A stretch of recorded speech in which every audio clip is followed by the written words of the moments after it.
গেল রে ও পাগলার মা নদীর পারে হাত চলাও কেন তুইয়া নদীতে পারে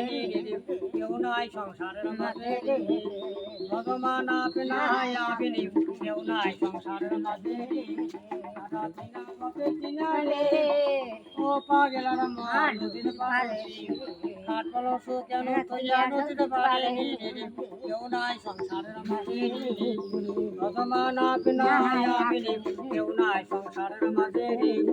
আদার বাড়ি চুরি গেল রে ও পাগলার মা নদীর পারে হাত চলাও কেন তুইয়া নদীতে পারে কেউ নাই সংসারের মাঝে ভগবান আপনা আপনি কেউ নাই সংসারের মাঝে আদার বাড়ি চুরি গেল রে ও পাগলার মা নদীর পারে হাত চলাও কেন তুইয়া নদীতে পারে কেউ নাই সংসারের মাঝে ভগবান আপনা আপনি কেউ নাই সংসারের মাঝে। ভালো হচ্ছে।